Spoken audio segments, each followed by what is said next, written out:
We got all this gears to make our life easier, but I feel like it's so much it's a little stuff. more complicated. You know what else the other problem is? We keep disassembling and keep breaking down everything at the end of every episode, every recording. Yeah.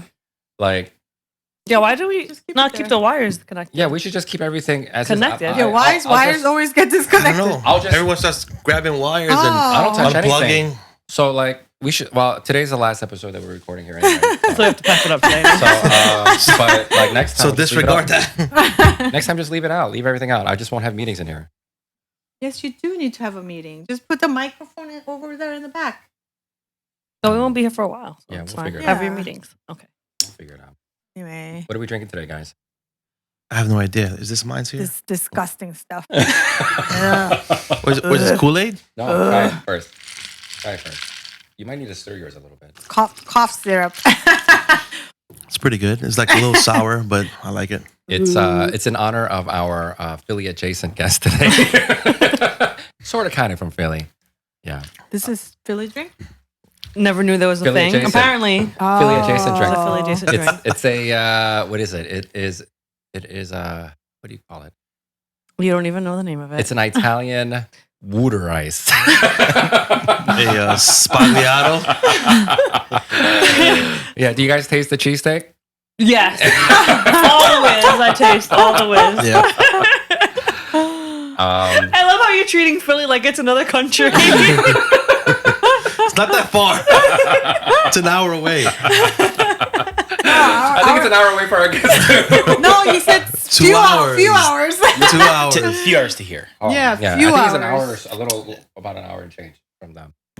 Yeah. So I was googling like, all right, well, what's like cuisine wise and drinks wise, what's Philly known for, right? And it did cross my mind. I was like, I wonder if I could make like a cheesesteak flavored drink, but that would be pretty disgusting. Gross. Yeah, I think I'll pass on that. But I was like, well, they have. Is Yingling's from there? Is he Yingling from there? Like beer? I was thinking about beers. Yingling's in PA, right? It is. Yeah, but it's just not Philly. I love how he's not talking because he told him not to talk. But I was like, but I saw this recipe. There was another one that was a bourbon drink, but I was like, oh my God, this looks really strong. So I was Some bourbon in this would probably be pretty good. I don't know about that. I don't think so. No. It's just fruity. Just want more alcohol. But basically, this is a Dirty Shirley. Dirty Shirley? Mm-hmm. It's like a Shirley Temple for adults? Shirley Temple. Yeah, Shirley Temple for adults. That's pretty much it. Okay. Yeah, so I'm enjoying it. Yeah, it's not bad. Yeah, I'm going to order this at my next wedding. a Dirty Shirley.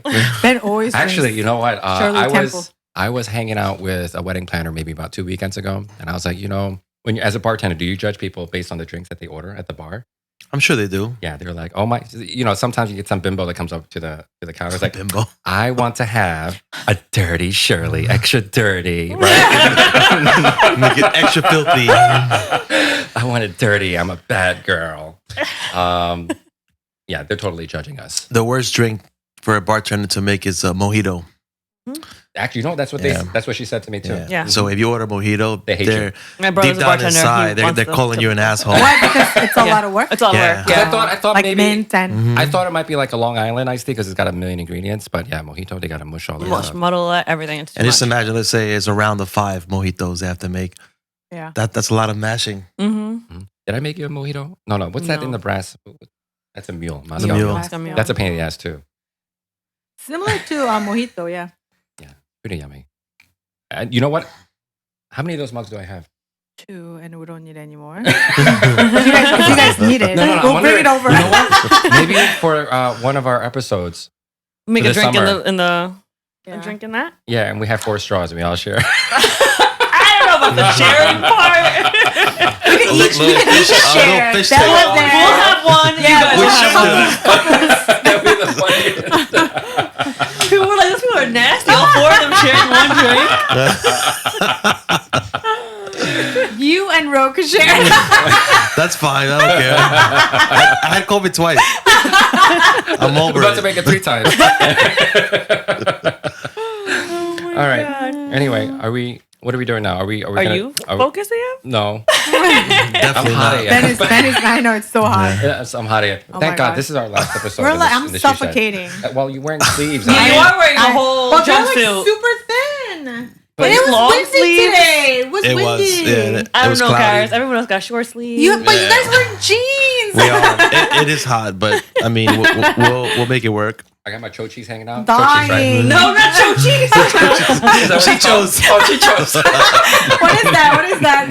My muffin top. Love handles. Love handles. Got my chichos hanging out. Chochis. Is it? It's not chochis. What's chochis? Muffin Chichos. top. I have no idea. We don't know what chochis Yeah. are. We know what chichos are. And chichos are your little Muffin love top? handles. Muffin top. All right, fine. Are we ready to start this podcast? Yes. are. Now Let's you do should it. be focused there.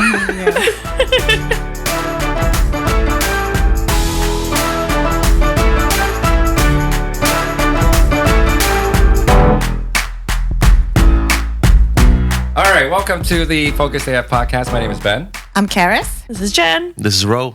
and today's special guest is someone from Philly adjacent. The other country. He hails from this far, far, far away magical land called Philly adjacent. Far, far away. Anyway, this man needs no introduction. A lot of us know who he is. If you don't, I think that you definitely should. So without further ado, our very good friend of the podcast, Nathan Desch. I was about to call you Nathan Horowitz, right? He forgot your name. Thank you for having me. That was the longest pause ever. I'm not focused AF. I'm hot AF. Yeah. Welcome to the podcast, Nathan. Thank you. It is warm in here, but it's nice. It's cozy. I'll add more ice to your Italian Wooter-Ice. So, Nathan, introduce yourself, who you Hello. are. Give us the whole background. So my name is Nathan. I live right between Philadelphia and Lancaster, Philly adjacent, if you will. I've been shooting weddings for 16 years, and several years ago, I launched a company called Shoot With Me that helps photographers find and hire help for their jobs. So that's my primary focus these days. I still shoot weddings. I second shoot from time to time for other people, but that is my primary focus at this point. How many weddings are you doing now? Between second shooting and lead shooting for my own weddings, about 30 a year. Nice. Yeah. In the past several years, my focus has shifted significantly from shooting, 30, 40 weddings of my own to shooting significantly less and focusing on Shoot With Me, because that is way more of a time commitment during the week. And I didn't want to have my weddings, kind of polluting my midweek. And so anyway, with that, it gave me an opportunity to second shoot for people and just kind of see that side of things, because I did not come up in the industry by second shooting for other photographers. I started shooting for myself right off the bat, and don't recommend that. But I think all of us here started like that. it's a lot longer of a learning curve to do it that agree. way, Definitely as agree. opposed to working with experienced professionals and just seeing how things are done the right way and sometimes the wrong way. But you gain that insight by working with other people. I still learn from other people both what not to do and what to do. And I've been doing it for 16 years. So. I actually know a little bit of Nathan's background story. You didn't start off being a photographer. You were doing something else beforehand, right? Mm-hmm. Yeah, I was an electrician for many years. And my cousin was getting married. I was into photography as a hobby at the time. My aunt was like, yo, I'll hook you up with $300 or whatever to shoot your wedding. And I was like, awesome, cool. So I had like a 50 millimeter lens, which is the trashest lens in the world. That's Let's put that out 50-50. there. Nifty 50. Yeah, I hate the 50 millimeter lens, but I still love hate it. But anyway, shot the whole wedding with the 50 mil. It was at a tented wedding in July, and it was overcast, and it just was like the easiest day in the world. yeah. So Perfect you thought scenario. it would always be like So that? I thought, what happened for me was it went as good as it could have possibly gone. Most people, it doesn't work that way. They run into situations and they completely flop. And if that's their entry into the industry, they're not getting referrals from that first job. And if they ever want to go shoot another wedding and somebody wants to see the previous wedding that they shot, they're showing them garbage. And True. that's just the reality of it. It was not my reality. I was able to book a killed lot of it. weddings You from crushed it. that. Lucky you. Yeah, I lucked out, but I was playing with fire, and that's not the best way to get into the industry. And I think a lot of times what happens is people, they get a camera from Walmart or whatever, and they start taking pictures of their kids or whoever, and people start telling them, oh my gosh, your pictures are amazing. You should do this as a job. and they think that affirmation is legitimate enough to go start charging people, and That's what happened to us. yeah. What people said that your work was great, and then you're like, all right, let's go. Yeah. You gonna pay me? Sure. Yeah, but for every one of you guys, there's 5 or 6 other people who, completely flop. They True. make an embarrassment out of the situation, and then they're bitter at the whole entire process because it didn't work the way that they thought it was going to work. And a lot of times what happens is people's egos get in the way, and they don't want to learn because they feel like, okay, well, I've already done a handful of jobs. And if I go back and start from the fundamentals, people will think I'm a fraud, right? And that's not helping anybody in the process. So how were your weddings, like weddings number 2 to number 10? I mean, were those also like amazing, perfect, cloudy day, pleasant weather outside? Barbie and Ken types?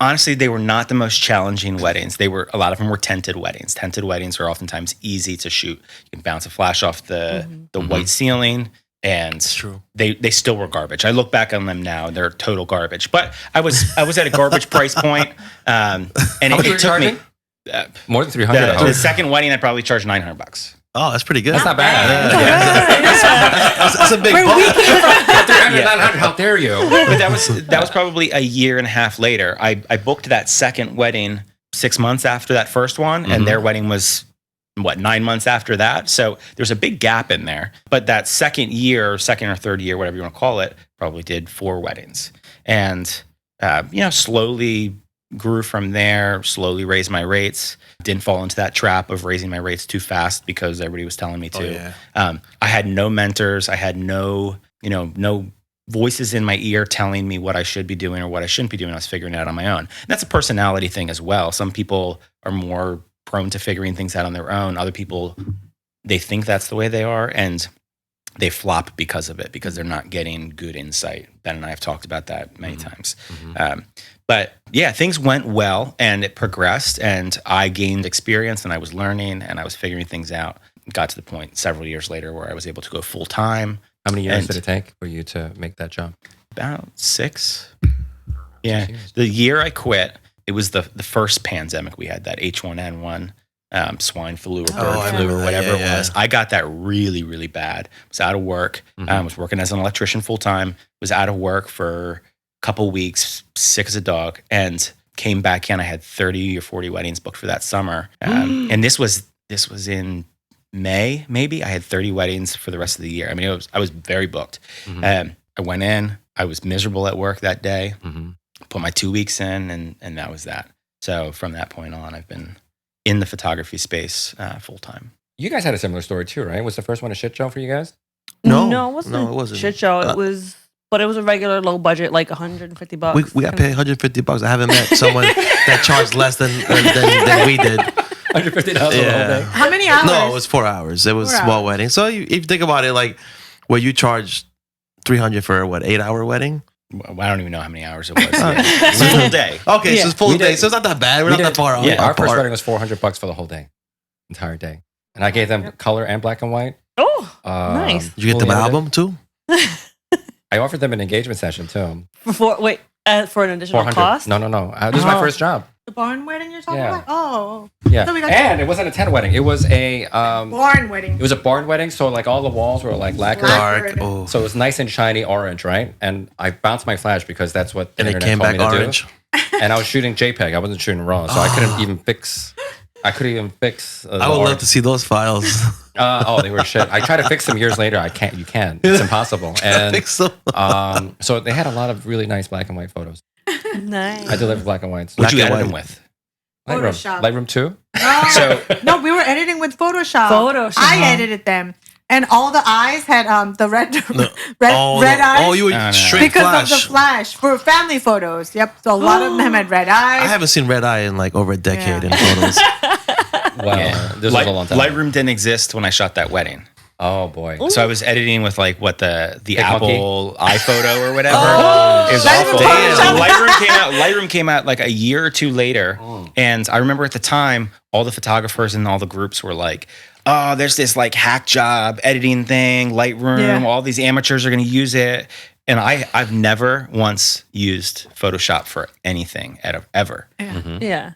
Because I can do everything in Lightroom. And if I need something done, I just send it out to somebody to do. But anyway. It was Lightroom 2 was out when we were but we didn't use it for that job. Now, did you have an official version of Lightroom? It's hard to say. I don't know. I don't recall. Probably not. Not until recently. Yo, I was on Lightroom 4 until like a few years ago. Because for those of you guys who don't know, it's subscriptions. I hate subscriptions. Just like the whole principle of it. Like, Ben tells all of us, do not update anything. And my editor's like, yo, like Lightroom 4 is so old. We're still using like CS Spy. There's no gradient filters. There's no radius filters. Nothing. So finally, I bit the bullet. I was like, because the thing, I mean, at the end of the day, it's really nice now. It's $15 a month. I can afford $15 a month, but it's just the principle of paying $15 a month forever. Yeah, it adds up. It adds up. It's like they're holding my stuff hostage, you know? So you answered a question I was going to ask. If you were, when you started out, were you in the Facebook world? Like the Facebook photography community world? Not when I first started out. Groups was not nearly what it is now. Right. Okay. And forums. there was something called Fred Miranda, which was like a forum, right? And I was a lurker, and I would just kind of like see what the conversation was, but definitely didn't feel like I had anything to contribute, and I didn't want to be that guy that was like, I don't know what I'm doing, help me constantly. That's like every Facebook group right now, though. Yeah. Right. Yeah, what I was saying to the point is like, because you guys all didn't work for anybody else, so you started it on your own. And I think that was probably that same like time frame before groups became a thing, that you just had to figure it out on your own and just shoot for yourself. You were frowned upon from the people that were already established. They didn't want you coming in, taking over their work. Back then, I think more so people were like, no, you're gonna steal like territorial. Yeah, you're gonna learn and steal my stuff. So like, no, I don't want you second street. And the fact that I didn't get a mentor wasn't for lack of trying either. Like, I think our marketplace has changed so much in the last 10, 15 years. Back then, and I think to some degree still today, but like back then, for sure, there wasn't a lot of sharing going on.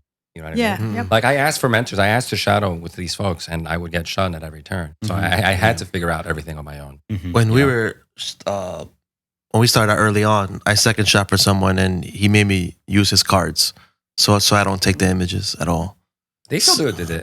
Yeah, so it was like it was harder too because like you wanted to do a good job, but you never knew if you did a good job because you never saw your images.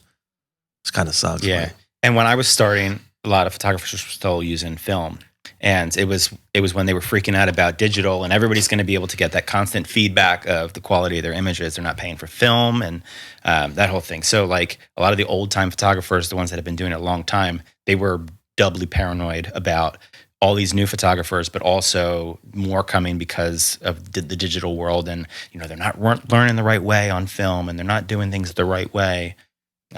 There was a friend of mine, his brother-in-law was a wedding photographer, and I'd bug him from time to time about different things, but he was like advanced and busy and doing his thing, and I kind of knew that I had so many bullets in the gun to reach out to him and ask him questions. So I was very, careful with how often I picked his brain on things. Who's second shot for you? Or were you shooting them by yourself? I would find warm bodies off the street. Honestly, Home Depot? I had my younger cousin. I had my younger cousin second shooting. He was like 16, 17 at the time. Yeah, I'm serious. So he shot a couple weddings with me. My wife did shoot for me for several years. We realized that our marriage was in a better place when we weren't shooting together. So it's not easy, guys. And here's the deal. It wasn't. It was primarily because she was my second shooter. It was not like a team, like we're both lead shooters, and we had friends. Yeah. We had friends that were in that position where they're both experienced photographers, and they came together and they have a brand together, and they both like tag teamed off of each other. There'd be times where love you, Christelle. There'd be times where I'd be like, getting stuff together during cocktail hour, getting lights set up and talking to the DJ, talking to the coordinator. And I'd say, hey, go shoot guests, get them together, shoot some grip and grins, whatever. Go do this stuff. She's like, well, you're not doing anything. Like, why can't you do it? And I'm like, well, I'm talking to the venue and I'm doing whatever. Yeah, so that didn't work. That is like that's 100% every husband and wife. Every weekend. And yeah, we would leave weddings and be like pissed off at each other, and then like get home, we'd be fine. But yeah, it wasn't the best. And honestly, it was easier to find a second shooter eventually than find a babysitter for kids. Or finding a new wife. Yeah, finding a new wife. That's expensive. So we just made that transition, and for years we did foster care, and then we were limited by how many people we could have watching foster kids as well. So it just was a logical transition at that point.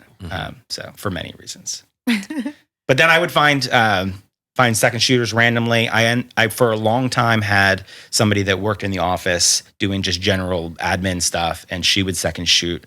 And the goal was for her to have more of like a long-term thing. And she decided eventually that she didn't want to do anything with weddings or photography anymore. So she got out of that. And that's right around when I started working on Shoot With Me, because I was just seeing this constant need for people to have a pathway into the industry, and also for photographers to properly vet help they need for their jobs.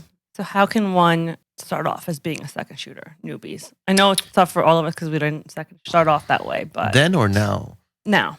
Like, how do you become a second shooter now? These Yeah. days? Easy. You just go to Costco, pick up a camera, right? And you go into these Facebook groups. Hey, who needs a second shooter? Right? These are my gears. Ding, ding, ding. No. And then 50. And my rate is $75 an hour. $75 an hour. I know my worth. Now, assisting is the way to go. Start out by assisting, because you're not putting yourself in a position where you need to be relied upon for your photography skills. If you are not familiar with how a wedding day flows and you're new to photography, you're doubly overwhelmed by the photography side of things and trying to nail the shot and, do what you're supposed to do, and also figure out the flow of a wedding day. Assisting allows you to fairly easily go through a wedding day and help hold light stands, carry bags, do whatever. You get paid a little bit, you get a nice meal out of the deal. Do that half a dozen times, and you build some rapport with photographers. And then when they know that you're interested in second shooting, they might bring you along to third shoot something, or they want to vet you properly. I'm not going to hire somebody that has never shot a wedding, even if they have a decent portfolio doing street photography or portraits of their nieces and nephews or whatever. It's a completely different animal doing weddings. Mm-hmm. So assisting is a great way to get into that. Yeah, I had an inquiry recently from someone who wanted to join our team. And as a what? A lead second shooter? Actually, no, he reached out. He wants to become a professional wedding photographer. However, he realizes that he doesn't have much of a portfolio. I mean, he's a very talented studio photographer. A lot of the work that he was showing me, he's showing us, just a gallery of just portrait work, studio work, right? Mm-hmm. And which is very different from what we do. Yeah. So he's like, hey, listen, man, like, I will do anything you want me to. I will carry heavy bags. I will carry light stands. Whatever you need me to do. I just want to get into this industry because I assisted a couple times. I really enjoy that work environment. I'd like to, connect with more, wedding photographers whom I admire and stuff. I was like, wow, this is really nice. This is really cool, right? But still, in the back of my mind, and maybe Nathan can expound on this a little bit more too, what his views on this is, right? So like, my wife and I, we also own and manage an associate brand too, right? So we have no shortage of people reaching out to us. Hey, we want to assist with you. We want to second shoot with you and everything. And the problem with that is we'll have people that will spend all this time, effort, and money to develop or to have them hang out with us and stuff. And basically, they're just building their portfolio off of our work. We recently had this happen, maybe about a week ago. We just found out that he's bouncing. Oh, man. And he's been with us for maybe about, 2 or 3 months. So nothing you can do about that. I mean, God willing, the people that we have on board, they stay with us forever, right? But certainly we can't expect them to spend their entire careers with us. It's certainly within their right to leave. But the thing is, it's like you're getting dumped almost, right? You spend all this time, effort, and money to kind of like cultivate this relationship, to develop this person, and they just bounce when they have what they need, Mm-hmm. Do you think that one day it'll get to like that, like in the trades world where they'll pay for your education, but every year that you're with them, you're paying off your education? Do you understand what I'm saying? Like, for instance, if they send you to get licensed and certified, if you stay with them for a year, you only owe 75% of what it costs. You stay with them for 2 years, 50%. How do you enforce it if you can't find them? It's in the industry I was in, the printing industry, it was you sign a contract. So if you broke the contract, you owe the company the money. Because you have people that do this for green cards too, right? Where you get sponsored for a green card and stuff. You have to kind of work for free or work for whatever lower rate until you pay off whatever the company invested to have you. Legal fees, yep. Right. So like, I don't know if this is something that we can explore in the photography world, you know? This is the other flip side of it, right? So outside of the photography world, you have these big corporations, big businesses and stuff like that where they have traditional employees. They're not beholden to the company. They can, you know, it's certainly within their right to learn what they need to learn, and then they bounce. It's certainly within their right. Tech people do that all the time. You know, they're in there for 1 or 2 years and then they're out, right? Because they just learn whatever they need and they're out. From a business owner's point of view, right? That's like kind of a shitty situation for us. You know what I mean? So I guess, Nathan, what are your thoughts on that? Yeah. It all depends on the type of people that you're bringing on to associate shoot. We've talked about this a little bit in the past, where some studios are looking for photographers that have a ton of experience. They've tried running their own company. They've realized they love photography. They hate running a business. They make excellent associates for your brand because they've seen that side. They don't want to run their business anymore, and they want to come back and shoot for somebody and make good money. I have some colleagues that's the model they use for their associate team. The other one is targeting people who have day jobs, who are not looking to venture out and do their own thing. They like to shoot. They want to make some side money or whatever, and that's the route that they go. That's all of Pearl Paper Studios crew right there. Yeah. But I was talking to my second shooter for last Friday's wedding. He's a newer photographer, gaining some experience, is growing and is developing his skills, and he's interested in potentially starting to associate shoot for other photographers. And we were talking about it a little bit, and I was just telling him, like, you need to be very clear about what your goals are. If you're looking to start your own company, you're not going to be really attractive to a lot of photographers because they're going to view you as maybe there for a year or two until you develop your own, you know, portfolio, and then you're going to bounce and run your own company. They want to invest in people that are going to be with them for the long haul. At least that's the goal. It's, you know, you're not going to sign your life over to them, but you want to make sure that you're clear about what your long-term goals are, so that you can accurately present yourself to the studios that might hire you. What do you guys think is fair? Like, if you're going to spend all this time, effort, and money to develop someone, like, what would your, I guess, minimum expectations be if you're going to spend all that time, effort, and money to train this person? What do you think is a fair length of time? I think like 2 years or so. 2 to 3 years. Yeah. Too. And also, I own you for 2 to 3 years. I think maybe a year.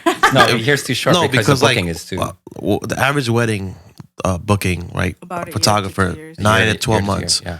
So they need to commit to at least that. You know, the last thing you want is for them to just bail when, you know, you already sold them to this client. So situations like that is where you're trying to avoid. Yeah. And I feel like if you're upfront about it and say, listen, if you hire someone that's building their own business, you have to make sure that they know that they cannot back out of that wedding no matter what. They have to turn away because some people have that luxury of backing out to take their own wedding. You know, it's very rare, but there are people. We have mutual friends that have done that. Yeah. Yep. I can't hate them for it. You know, they got to put food on the table.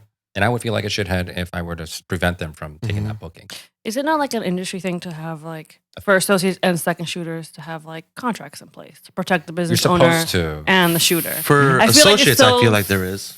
But, like, it's so, like people just so lax about it. Like, oh, yeah, I have a wedding on Saturday. I don't feel like shooting it with this person anymore. Hey, you know, you have to go on your own and find your own second shooter again, or associate, whatever the case may be. Pretty bad. Because nobody puts anything in place to protect themselves.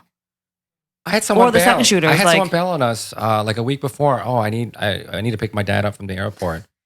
I was like, are you kidding me? You better take an Uber. This is a second shooter? Second shooter. Did you hire him on Shoot With Me? No. So you can't leave him a review. That's part of the, listen, honestly, that's part of the reason that I wanted to build the platform. It was the Wild West, right? People would be bailing left and right, and you see all these situations where, 3 weeks before a wedding, somebody's canceling and the photographer's having to scramble around or whatever. Contracts is a great thing to have in place, but not everybody does that. And unless the contract is professionally written and not some like back of the napkin thing, what is enforceable, what's not enforceable? You ask what the minimum time is for like if you're developing somebody and you're teaching them everything you know and you're just pouring into them, have a non-compete with them where you say, hey, look, I'm going to pour all this into you, but I want you to sign a 3-year non-compete as we're going through. And then if you get to the point where you want to go do your own thing, great. We sever it then. And you have, a period of time where, that's in place where you're not going to like overlap or whatever. But there's protections you can have on both sides. Yep. But my understanding is you can't have non-competes with independent contractors.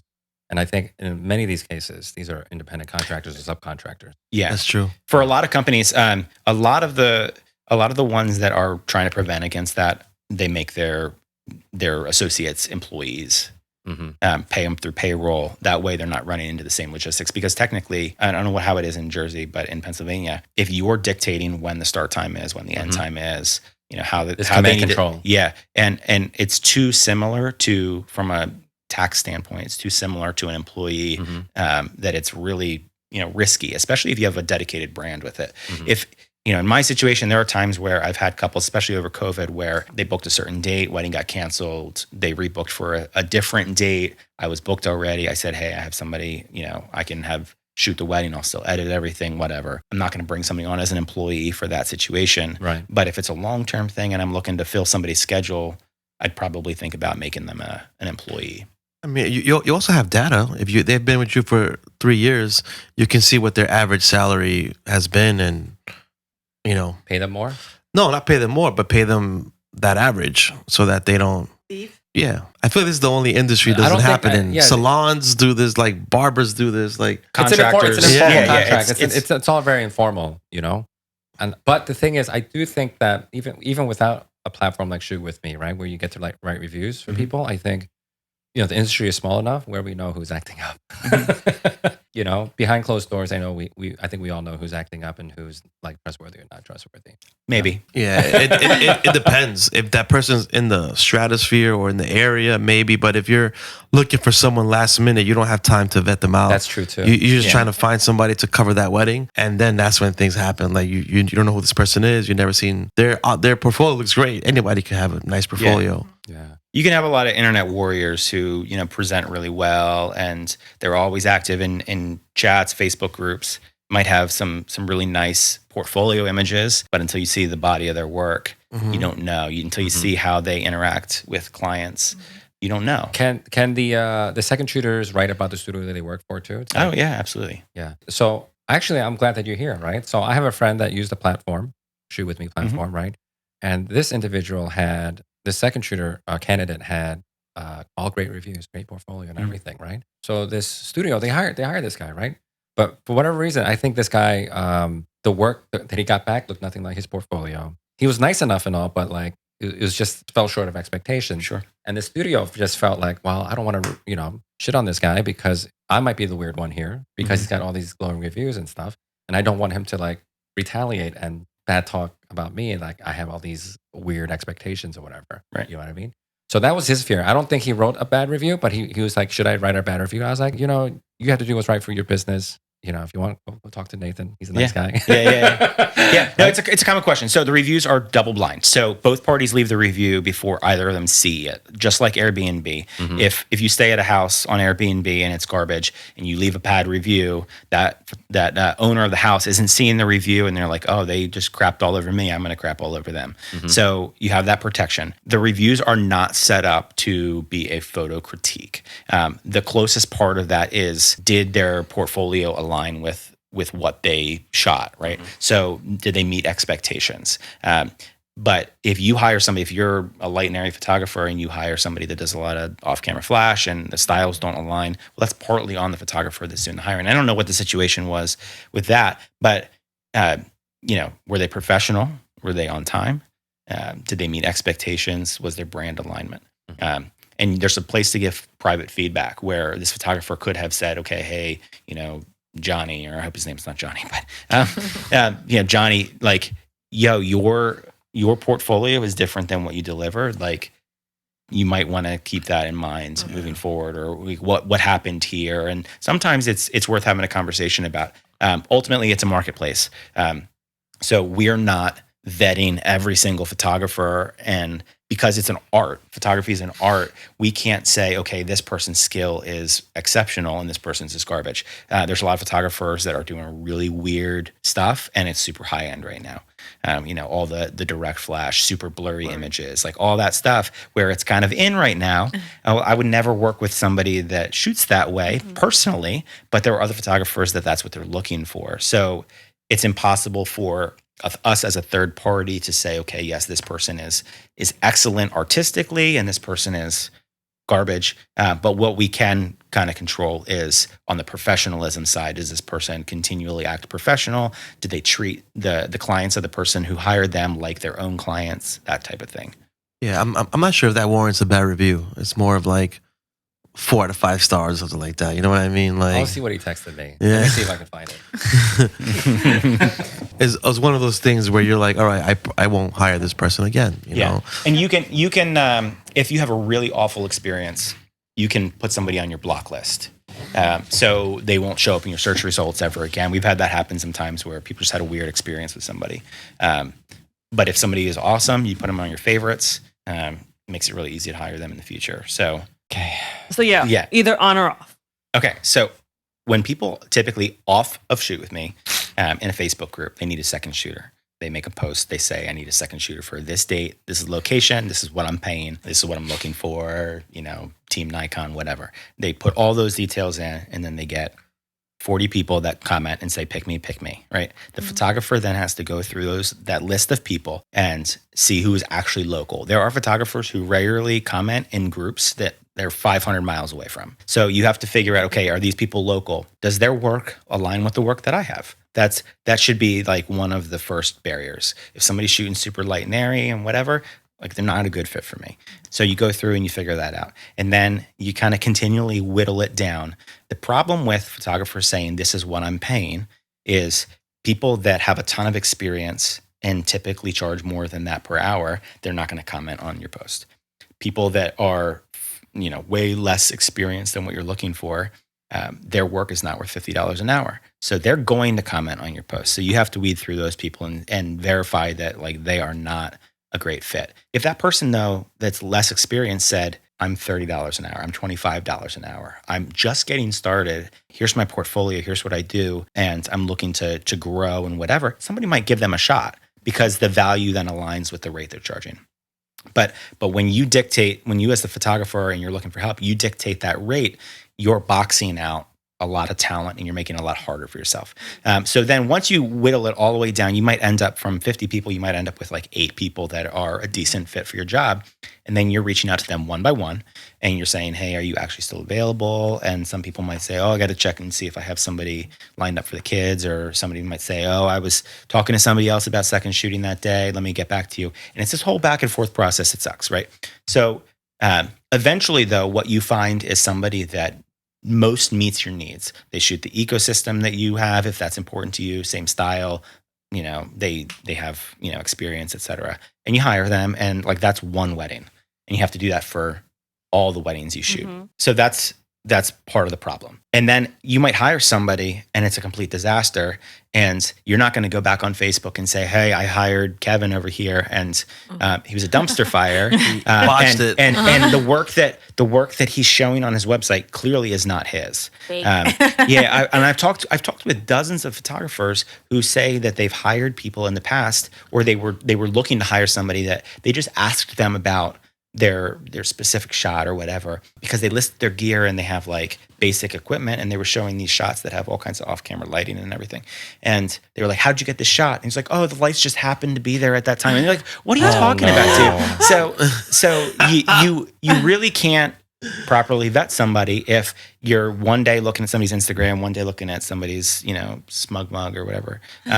But on Shoot With Me, it's completely different because everybody's profile is set up the same way. You have your portfolio, you have your bio, your gear list, your reviews from other photographers that have worked with you, different badges that you've earned through the app that indicate how fast you are to respond to job offers, how often you've been favorited by other photographers, that kind of thing. And then we're launching this the certification process for assistant second shooters and lead photographers that will further help validate people that might not have as much experience. It'll just give photographers more of a, an assurance in hiring them. So when you create a job, you see everybody that's local and available. You can see their rates. You can see their, everything about them go through, and the people that are a good fit, you add them to your job queue, which is like your list of people that you're comfortable offering the job to. And not everybody in there is going to be ranked the same way. There's going to be some people that you're like top priority and other people that I'm comfortable hiring this person, but they're lower on my list. You put them all in order and you set a response time. Depending on when the job is, you have a bigger or smaller response time. And then Shoot With Me sends out that booking request to the person at the top of your list. And they have a certain amount of time to accept or decline the job. And then it starts going down your priority list. Yeah. And then so if they accept it, great. You have your person, you're good to go. And if you do use a contract, you can send them the contract after they accept it, yada, yada, yada. But if they decline it or they run out of time, it goes to the next person on the list. So at any given time, only one person has a job offer. So you're not dealing with a situation where 8 different people are getting the job offer and everybody's like, ooh, pick me. And then you're having to tell 7 of them, sucks to suck, right? Yeah. So there's none of that like negative like rejection that happens all the time on Facebook. And you as a photographer that's looking to get hired, you do not constantly have to monitor Facebook posts groups, anymore because you're getting job offers. I got a job offer last night as I was on an inquiry call and I got a job offer. Just click accept, boom. Or decline. Or decline or whatever, or decline. But if it's somebody that you like working with and you're open, why the heck not, right? So it's so much easier. You don't have to like hustle as much for the work like you used to. It's like a little dating app. It's cute. Yeah, it is. We have we know a videographer that started something like that for Mike?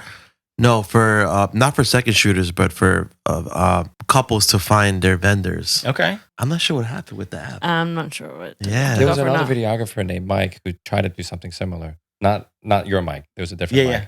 And I was like, I don't know how that's going to work. I mean, you guys are doing a great job with it. I was like, okay, I can see how this can work, right? But I was like, well, why wouldn't I just go reach out to my own natural network to fill the gaps and stuff? Mhm. But like, let's say you are in a market where you don't know anyone, Mm-hmm. right? And the people that you do know, they're unavailable, right? Now what do you do? Right? You You're go to gonna Shoot With Me. Yeah. I'll be honest. Like when I started second shooting, I really didn't know anyone, and my work was good. But since That's Jen. my work was up to Biggest par, fan. I was already a primary doing my own weddings. Mhm. But since no one knew me, they wouldn't, Right. take me on a job. Mm-hmm. The first person that hired me was John DeFiora. Mhm. He gave me a chance. Mhm. And ever since then, we've been friends. And like he posted about his experience on the Facebook group. And then that led to me being friends with other people that hired me and stuff. But if I would have had a platform like Shoot With Me, and when I was trying to second shoot, it probably would have helped me a ton. This episode's been brought to you by Shoot With Me. No, it's definitely has its purpose in the industry, you know. So once you find your second shooter, Yeah. what are the expectations that a primary should be and telling their second shooters as far as how to handle the wedding day and what they expect? Who's this question for? Everybody. First style, right? And if they have a similar style, so we were discussing this before we started recording. I've worked with people that for the portrait session, you don't interfere. That's their moment. You just get alternate angles, but you don't guide the couples in any way. And you don't pull them out too. Right. Also, yeah. So, Oh my God. if you Rage. don't set those expectations, if you don't tell someone up Second front, shooters? Yeah. if you don't tell a second shooter up front, that the way you do things, they're gonna think that they're gonna be helping you out, and I see some nice light here, let's come over here, and that might start a kind of put that person in a bad place. Mhm. And it's up to the primary to let the second shooter know what he expects of them, and also how he approaches the wedding day, so that there's no issues. Yeah. If you don't, Yeah. it's gonna So- happen. Okay, break it down even more. So I think we need to provide like a step-by-step standards, not just style, because people have a lot of expectations that they don't express in advance of a wedding day. And then after the wedding day, they have So all I these think what Jen's complaints trying as to far do- as like Yeah. I think what I Jen- see what you're saying. every step Yeah. of the wedding I think day. what Jen's trying to do is trying to help people who are trying to become second shooters. Like, what are some of the things that we can make this transition a little Yeah. easier? Yeah. I I think a lot of the problems is people aren't communicating enough with each other I in advance of agree. shooting the wedding. Do you They'll know? be like, do you know what I was super impressed with? The second shooter candidate that came into our orbit. The most impressive candidate was Moses Cruz. Let me tell you why.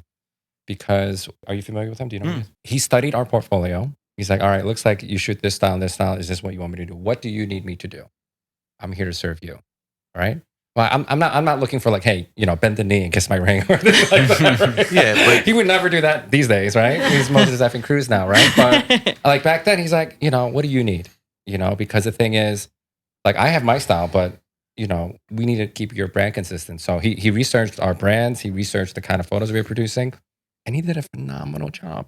Yeah, and he always went above and beyond. He like, even though he's a second shooter, he was doing assistant jobs, carrying bags, but it also goes back to like he asked you, mm-hmm. he researched your product and said, all right, this is how I can serve you, right? Mm-hmm. I second shot for someone, never gave me any guidance, just said be yourself, and that person stopped using me because they said I was shooting like it's my own wedding, mm-hmm. like my style. Mm-hmm. But he didn't give you any guidance. Yeah. Exactly. Mm-hmm. Like, what do you expect? That's the way I know how to shoot. Mm-hmm. So if you don't tell me how to shoot or how you want me to shoot, do your own thing. I'm going to do what I naturally do, right? So in that aspect, it goes back to what Jenn was saying, like communication. Get some guidance. And not just with shooting. I'm trying to get to like the bare bones of like personality, working a wedding day. Like what step you should be step. wearing. Yep. I think how you should be list, communicating with people. What parts of the day Your exactly am I Don't be working sloppy. on? Uh-huh. Don't dress sloppy. Like all these expectations that you should outline in advance. And I think people they think this person already knows these things, but they don't. Right. Common sense. There's no. Once we had exactly. this freelancer second shooter, later we got a report from our lead shooter that this person pretty much came with one body, one lens the whole day, and was stepping all over the bed, like on the bed, shooting with her shoes on, and we're like manners. This is pre-shoot with me. Basic. Yeah. No. This was but yep. She wanted market, and she wanted market rate too. Market rate. She said she was experienced, but pretty much like her whole gallery was like blurry and was not deliverable. Yeah. Yeah. The whole rate is a separate conversation. Mm-hmm. We can jump into that later on if you want to. But if the lead shooter does not communicate all the specifics, show up 15, 20 minutes early. If it's a long drive, double the time, whatever. Get there with plenty of time to spare so that you can get established, get a lay of the land. I want to be paid for those 15 minutes that I'm there early. What's that? I want to be paid for those 15 minutes that I'm early. No, that's part of the job, guys. Like that's like going to work. So I think there will be people that will be like, why am I showing up early? I'm going to show up on the time. Those are the people you don't want to use. Exactly. Right. They're not a great fit. But if you're looking to get into this, you need to be taking the approach of like you're there to learn and to serve the lead photographer. And if you're going into it saying like, hey, this is what I demand, this is what I expect for me, you're going to be shunned so fast. Like nobody's going to want to work with you. There's a photographer that was fairly new to the area, the Philadelphia area, had a nice portfolio, just didn't have any relationships, and he was trying to second shoot for. I know who you're talking about. I know. But he was just from day one. He was like, "I'm the man. I know what I'm talking about. This is yada yada yada." He rubbed a lot of people the wrong way, and just didn't get opportunities then because people were like, "Look, you're already rubbing people the wrong way with how you're approaching yourself and how you're carrying yourself now. It just isn't. It's not going to be a good fit. So show up early, dress professionally. Comfortable shoes is fine, but some studios they want you to wear all black. Others just business casual. Don't show up in jeans and sloppy and whatever, unless the lead photographer tells you to dress that way. Yep. If that's the vibe, the vibe, there's a photographer. In this area that he dresses very casually for most of the day. Also, whose cars are you shooting on? Are you shooting on one of your own and one of the lead shooter? Figure that out. Figure out when you're going to be paid. Figure out, hey, am I going to get a meal out of this? Because if you're going into it assuming you're getting a meal and then it doesn't happen, you're going to get cranky. So pack snacks. Pack enough water for the full day. Assume you're not getting fed most often. You're not going to get breaks. Right. So if you're used to getting a break every 3 or 4 hours at your day job, you might be working a 12-hour wedding day and you're not going to get to sit down. So you need to understand that weddings are a completely different working environment and they're long and they can be tiring. But like if this is truly what you want to do, get used to it because this is what you need to be prepared for. If you're trying to get these relationships, I think you touched on it earlier. Some people, their egos just get in the way of their own success. Like just listen and serve. I'm not trying to make this sound condescending or anything like that, but from a leverage standpoint, you're the one that is trying to grow the business. You're trying to reach out to a person who's already established. You need it more than they do. Yeah. And you're not as experienced as you think you are. The whole Dunning-Kruger effect, like we've talked about this a million times. You've probably heard it on podcasts a million times. But like oftentimes when people get a little experience with something, their confidence in their experience far surpasses what it should be. And the more they become an expert, their confidence in their expertise actually continues to drop. They realize, I don't know nearly as much as I thought I did, even though they're now further advanced than they really were to start. So many times people are like told by family or friends or whatever, you're an amazing photographer, you're so good, you should do this, you should get paid for this. And they go into it and they're like, I'm really awesome, I'm really experienced. And it's just not the case. You don't know that until you work with an actual professional and see what a typical day looks like. Biggest frustrations when I was second shooting was not getting my cards back, or like waiting forever to get my cards back. These are your cards? So like if I'm using my cards and at the end of the night you're handing them over, yeah. At least mail them to me in a decent amount of time. Like I've had to chase people down for my memory cards. Were you shooting dual card slots? Yeah. So at least you have your photos. You just but card, right? you want your other card. You do want your card. the cards costing me like cards. $30-$40. Yep. Yeah. Like, or at least buy me one on Amazon and have it sent to me. Yeah. That's one issue that I know when I was second shooting a lot, that my peers that were also second shooting, that's one thing that we always spoke about. It was like people who you have to chase to get paid and chase to get your memory cards back. Ben was not on that list. I never second shot for you. No. People that your associates, your friends who second shot with us. Yeah, that's the important thing. As a studio owner, you got to make it easy for them to make it easy for these second files. shooters to, because it's two-sided too. This road goes both ways, right? Because you might be a second shooter where no one wants to touch you because you might be very talented, but nobody wants to work with you because maybe you're an insufferable human being, right? It goes both ways. If you are you have all these jobs and everything, right? But you're taking people's cars, you're not paying them on time. Nobody wants to work with you. Yeah, you know what I mean. You're also going to struggle trying to find help. Yep. Even if you pay $1 million, nobody wants to work with you. You know what I mean? Yeah, I've encountered all that. And $1 million, maybe they will. No, like you know what happens? It doesn't matter the money, like, or if you're free. Are you sure I'm not going to help but them. It's $1 million. I'll consider it. But there's been times where that happens. Like a person I second shot for, they love my work and they're like, hey, are you free? And I didn't have a good experience. So I'm not free. I'm sorry, And that's okay. It goes both ways, like you said. So it's like sometimes we don't take a job because it's a certain venue that, Yeah. So I guess let's piggyback off of Jen's question, right? So what are some things that you shouldn't do? If you're trying to get into this career as a second shooter or an associate or an assisting, right? What are some things that you should definitely not do? Stuff that's going to get you kind of blacklisted. Right away, when they give you a clear guideline on what the image usage is, and you still go ahead and violate those guidelines. Oh, they start posting sneak peeks the right. night out? Yeah, I've seen people tag the bride and groom. Oh my god, as a second shooter, or if there's an issue between the primary and the couple, you stay out of it. For example, like if the couple's messaging you like, hey, I never received my images, you still have them, like that's not your problem. You have to let them handle it. I can't tell you how many times in Facebook groups a second shooter comes in, hey, do you think I should deliver these images to the bride and groom? No. It's stuff like that. It's like knowing your lane and when to intervene. And how do these clients find these second shooters anyway? They do. They probably Facebook. Everyone's on Facebook. social media. Yeah.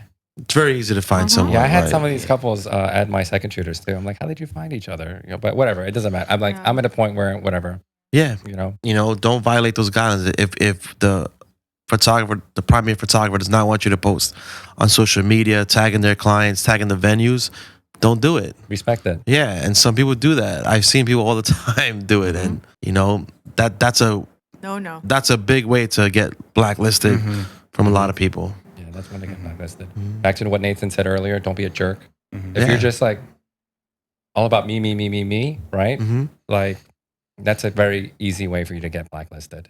You know, And if you're posting teasers before the primary photographer, that's also going to get blacklisted. We should start a little. You might get blacklisted if you fill in the blank. If you use the term blacklist, you're not allowed to use that anymore. Do you know that? Really? Yeah. oh, Cancel. rewind. You got to use Delete. block list now. Block list. Yes. All right, let's say shit list. Yeah, Shit that list, works. yep. Yeah, you'll be on somebody's shit list. Poop list. Good to know. Andre, you got to cancel that. All right. So, if you want to end up on someone's shit list, right? Be a shitty person. You know. Yeah. If you have the approach that like you're the one bringing all the value to the lead photographer, it's just not a good approach. Like you should be there to serve. Like even if you're an experienced photographer, I've shot for people that have far fewer years under their belt than I do. I'm still there to serve them. And if I go into it and I kind of puff my chest and I'm like, oh, I've been doing this a long time, you know, lean on me. I'll take care of you. Like they're never going to want to work with you again. So just who cares how much experience you have? Be there to serve them and to facilitate whatever they're trying to do. If they're fumbling over things, it doesn't mean to step in and take over, but it means like, hey, how can I serve them in this moment to make their life easier? There's a photographer I was working with a while back who just was struggling with family pictures and everything. And just like kind of whisper in their ear and just say like, hey, how can I help? Like, what can I do to make this easier? And sometimes it's just like, hey, can you help? Like shut everybody up and get them to stand. Like I'll just fire the picture, but like you set it up.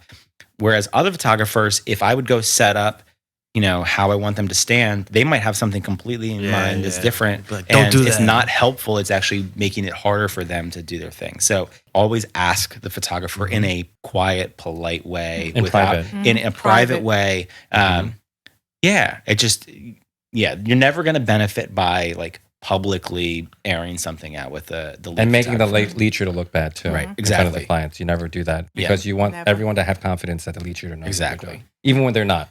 You know. Yeah. Because we have 4 lead shooters with our associate brand, right? And they all work. They have different styles of working. You know, like some need a little bit more second shooting help or assisting help, right? Some of them are very like, hey, you do whatever you want to do. You know, or some of them, hey, I need these shots, these shots, these shots. But the rest of it, you know, I got it. So everyone has their different requirements, different needs. You know, like for me, if my second shooters, like if I'm busy setting lights or getting details and stuff, hey, listen, I need you to get grip and grins and stuff. You know, and I need these shots for groom prep and groom details and stuff. But the rest of the day, go crazy, do whatever you want. You know, so I'm communicating that to them. You know, but I know that other studios, other lead shooters, they have different needs. You know, so it's, and like back to what Jen said, it's important that we have that line of communication. Yeah. You know? Even if the lead photographer isn't communicating to the second shooter should take initiative and try to get that information from the lead photographer. Don't just rely on getting it when the lead photographer ultimately gives it to you because they might not. So like take our that Moses initiative. Cruz. Yeah. Right. That's why he's just a superstar now, you know? He didn't hear the second shoot no more. Oh, yeah. So let's get into the juicy part of this. Well, what's that? Rates. Oh, okay. So there's Money. I have a different view on that because like I don't second shoot for just anyone. I second shoot for my friends. So I always charge less than what I guess The market rate is? Yeah. And Do you think so? I think so. I think like the last times that I second shot, I got $50, and we have people in Facebook groups who are terrible charging $75 an hour. Right, but we were saying before, like, there's no real industry standard, I guess. No, Right. that's what I'm saying. Like there's no. I feel like it should be based on experience, but also there's people that take advantage of the rates. Like what you were saying, like we know people that charge $100, $125 an hour to second shoot, but they're also taking advantage of It's an emergency situation. Now, I know who those people are, and I always joke around and say, when you're in an emergency situation, I want to see you paying the same rates when you post up looking for somebody, because if not, everyone's gonna come after you, you know, because they know what you're charging, and if you're not paying the same rate, that's a problem. But I feel like as an industry, it is too much. There's too many factors involved, like the geographic location you're in, the market, and also your experience. Well, you might have more like data on that, Nathan. Shoot with me and So kind couple baseline things.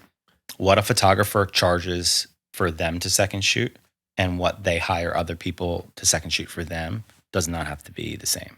So, if you're a photographer that could shoot most weddings on your own and you only need the second shooter there for a few key times of the day where you can't be in two places at the same time, and you're not relying on them for as much as other photographers would, you might be comfortable hiring somebody that is a newer photographer because you're going to handle, groom portraits later on. You're going to handle, a lot of that stuff. Really, all they're covering is a little bit of prep, which is fine.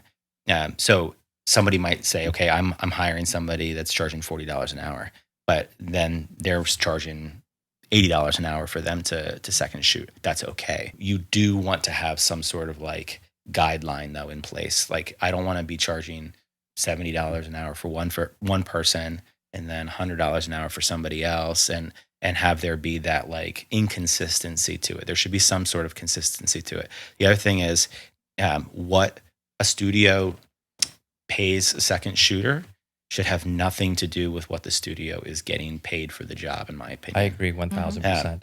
And you see that a lot of times where like, oh, this photographer is making so much money, they should be paying their second photographer more, like it's a sliding scale. Mm-hmm. No, it is a capitalist marketplace. You pay based on what is important to you as a photographer, and you negotiate that rate privately with the photographer that you're hiring.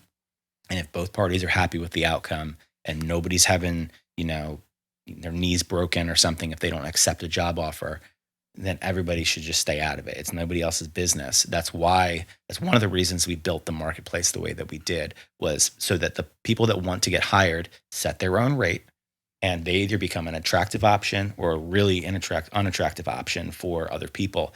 But there's no studio reaching out to so-and-so trying to say, oh, I see you're charging this much. Would you take this much? And then it's like, ultimately it turns into the Wild West again. If you're charging too much, you're not getting booking offers, you're not going to get hired, you're not going to make any money. You're going to realize that it's because your rate's too high, you're going to lower your rate. It's a supply-demand process, but it's like coffee beans, right? So there's like garbage coffee beans and there's really quality coffee beans. At the end of the day, they're coffee beans, and different people have different needs for their coffee. Some people are going to want just like whatever junk caffeine they can get. While Dunkin' Donuts. While other people are going to want to pay significantly more for the bougie beans, and like that's just the reality of it. But the person that is wanting, Dunkin' Donuts or whatever, like they shouldn't be dictating to the the little roaster over here what prices they're charging and bickering about that. It's completely unrelated to them. I got a juicy tangent for you. Yeah, go for it. So I think I saw this in a post maybe about a year ago. This second shooter, is it Blake? It could be, captured this image, and the studio, the lead shooter, took this image and sold, let's say, a $5,000 print, right? So it's the primary sold the second shooter's image, right? Okay, to make a print, out of it, made $5,000, and then IPS'd it, right? What's the problem? Well, the second shooter wanted to cut of that. Like that's my image, right? Not yours. It's not yours. Technically, it is. But it is. Was there a contract? Yeah. Because a contract is the hook in this. Yeah. Mm-hmm. If there was no contract, then technically the photographer that shot it, there was no contract in place. Mm-hmm. It's their image.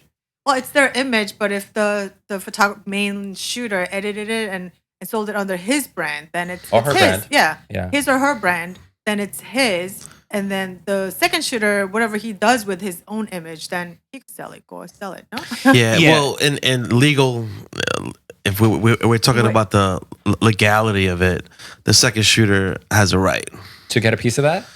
No, of the image. That image belongs to that person. Right. If there's no contract in place. But let's say it's shoot for print. I mean, what do you call it? It's shoot and burn. Shoot for hire. Like if you work for an agency, like a contract. Because I had to sign one or two of these in the past where I was shooting for someone else. I don't do that very often, but this guy made me sign it. And basically the images belong to him. I was like, whatever. I'm here to help you out. So whatever, right? I'm not using this to build my portfolio. I'm not doing this for my own gain. You were stranded, so whatever. I'll help you out.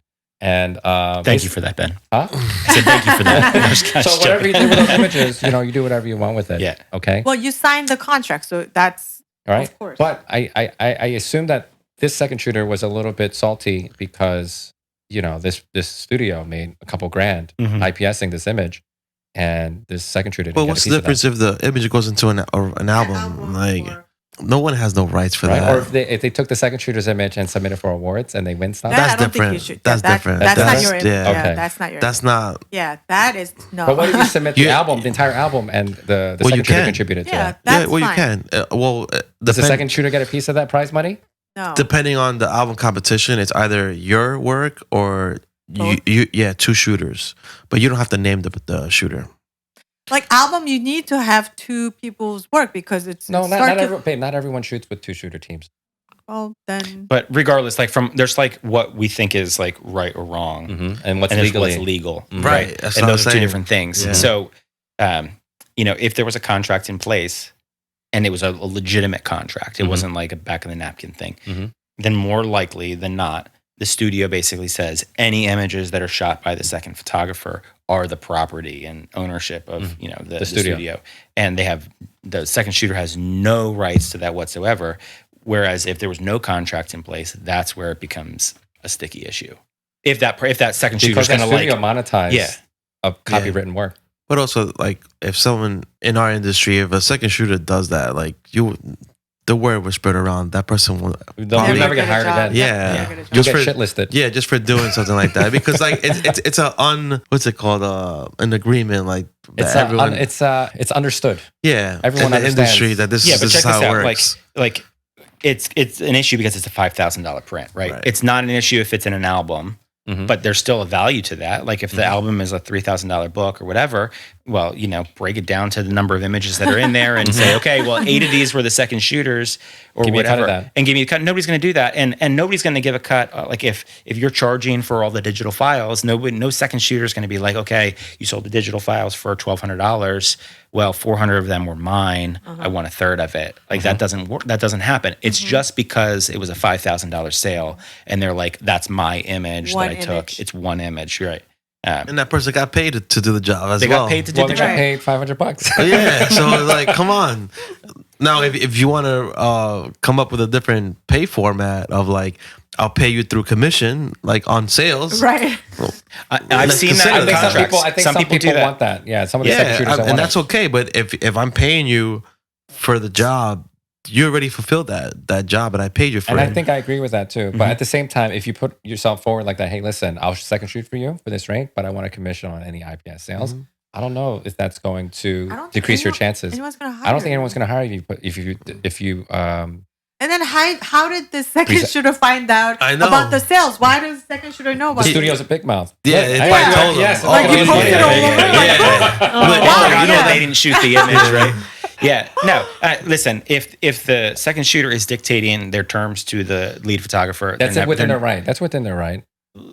To the second shooters, hey, listen, I'd like to be paid $50 an hour, and Yeah, they can do that. They can yeah, do that. no. But if they say, "Hey, anything you sell, I want a cut of it, and I want this, and I want that," They can say that's what you're we're gonna you're not honor. going to be an attractive option No. for those studios. And then what are you doing to sell this? You know what I Yeah, mean? you're not Like, doing yeah, nothing. are you You're marketing? just- Are the you going to be studio here? selling it. You Right, have nothing right, to do right. selling it. So It's like the person who's mining a diamond Right. is going to the jeweler after he sells it. that's my I want diamond. a cut of that. Yep. I labored it. Yeah, you know. But you it's know like- what's all? You know what the one caveat with this? You guys soccer fans at all? So Messi coming to Yeah. Miami. Yeah, yeah. So he basically said one part of his contract was he knew he's going to increase the revenue for Apple TV that has the MLS contract. He knew that he was going to increase their revenue so much that in his contract, he gets a piece of Apple. Oh. Because he knows that just by him coming to Inter Miami to play there, the revenue is going to go Yeah. significantly higher The for tickets were subscriptions insane. for Apple TV. So he's getting a cut of that. And I think there's something else that he's getting a cut of. But he's basically saying, I'm a content creator and I'm going to increase the overall Yeah, value of this the profit. platform. Yeah. I want a cut of the platform, not just my salary that I was getting before. It's the one of the first Wow. sports contracts of that type. I hope that this doesn't become the norm for second shooting contract, where they No, want a cut and of it- the and IPS. It's not going to. No one's going to be messy up wedding photographer. So who do you think you are, Blake? Is Blake a real person? But his name's not Blake. Fake name. I'm like, man, we're out in Blake. No, he's a real person, but his name is Blake. Yeah. We're actually looking at tickets to go into the A Red Bulls game for Miami was $400 a ticket. A regular game, $40. I was like, just for so Messi? that's 10 times the amount. Like, I guess I'm not gonna go. But it's like going to a concert. How much did you pay for your Blink 182? That you 300 some each? that you did not enjoy. You didn't enjoy it? No, because I had this giant standing in front of me. I couldn't see. You got floor seats? There was like, I got floor seats. That's why you don't do floor seats. and then he didn't know any songs. I was like, because they were playing all the new songs. I was looking at him. He was like yawning. I was like, I'm here because of you. They're playing all the new songs that I didn't know. I was waiting for the songs. I was waiting for the songs from 30 years ago, and they weren't playing it till the very, very end. It's only 2 songs. Yeah, like 1 or 2. That was it. And I don't stay to the end of concerts because I'm trying to get out to the parking lot early so I don't get stuck. You're one of those. Yeah. Yeah, I'm he one of those. forces us out. I'm like, I'm out of here. I think it's the last song. I think we're out of here. You should have Did you go just see the concert? No, I hate concerts. Okay. So you paid to go to a concert to listen to the same song you listen to every weekend at a wedding. No. 100%. Exactly. That's right. Yeah, they play it all the time. And some of the cover bands are pretty legit. So. Well, anyway, yeah. But yeah, it's like concert. I was able to check off. I was able to check off another thing on my bucket list. It was one of the boringest concerts. How dare you? And that's what you said too. It wasn't as boring as Ed Sheeran. That was pretty boring. Ed Sheeran was pretty boring. Did you go this year or in the past? No, we went before pre-COVID. That was boring. But this We year, loved our Ed Sheeran concert. Yeah, it was but pretty good. this year's concert looked much like there was all these Before different screens. at Met Stadium, it was just an empty stage and him just Yeah, strumming his empty guitar. stage. He was on the stage by himself with one guitar. Every other song, he would get a new guitar. And Oh yeah, that's what we went to. yeah. That was years ago, yeah. It's pretty good. I enjoyed though. it. I thought it was Pre-COVID, nice. But like, It was So I like it was his a songs. calm concert. Yeah. It, you know. well, not calm to teeny boppers. So we talked about rates, right? What So to do- there's still another aspect with rates. Yeah, let's go talk about rates. Yeah. Let's talk about rates. Let's Like, go I'm back. not done. All right, I get it. Let's go. So you have everybody able to set their own rate, right? And if they're getting hired too much, they can raise their rate. If they're not getting hired enough, they lower their rate. But what it does is it makes it so that any given studio, when they're looking for help, they're trying to find people whose value is in alignment with the rate that person's charging. They're looking for people who, okay, their work is really quality. They might be willing to pay more. So when they're used to posting on Facebook and saying $50 an hour, and now they're looking at this list of people and they're saying, okay, well, this person's 65 and this person's 72 and this person's 45, they might look at somebody that's $45 and say, okay, well, their portfolio is actually pretty similar to the person that's charging 70. All of a sudden, they're getting the discount because they're hiring somebody less than they thought they were going to need to. It just kind of flips the script, so people can price themselves in alignment with what value they're bringing. Some people are exceeding the rate they're charging and the value that they're delivering, and those people get hired so much, and they're able to expedite their growth as a photographer. If they're a newer photographer and they might be trying to grow their own brand, when they get to work with 15 different studios 3 times each over the course of a summer, all of a sudden they're gaining all the best parts of all those photographers, and they're able to take that and grow so much faster than I was able to, who was just figuring crap out on my own. I could have had a much faster learning curve if I would have had that opportunity. If you're listening to this and you think that second shooting is like below you, like I've been doing it for 16 years and I'm still learning things from photographers, how they communicate with clients. Most of the time it's learning from photographers things I don't want to be doing for my own weddings that I notice rubs people the wrong way. But when you're the one interacting with your client the whole time, you might not see that 100%. they're reacting the way that they do. But there's just a lot of value in it. So it's going to be second shooting for me this weekend, and I'm really excited about it. Are you ready? I got a double this weekend. Ben loves second shooting, by the way. It's a blast. Honestly, it's a lot of fun. I enjoy it. It's fun. I love second shooting. Yeah, I just don't have enough opportunities here. But you know what? Like, I have an associate team. They hate it when I second shoot for them. So does Karis Lau. I hate it. I hate it. You don't want Ben as a second shooter.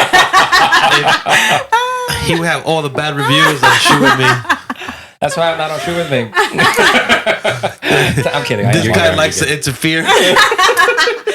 Guy thinks he's a lead shooter. Well, I am the only one without the award here, you know?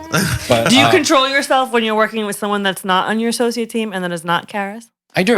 Actually, I've Did only... you ever? Yeah. I Like twice. I second shot and I associate shot the same within a 30-day period in our mutual Facebook groups and stuff. And both of those situations were emergency situations. One of them got COVID like 3 days before the date, so I needed a second shoot for him. And the other one was it was a holiday wedding, and he couldn't find anyone, right? And anyone that he found was charging double the rate or whatever. For both of them, I told them, just pay me whatever you want to pay, man. Like I don't like you're in a bind. What One of these things, I'm gonna need a fine. $10 an hour. If that's what they were gonna pay me, then he just got fed.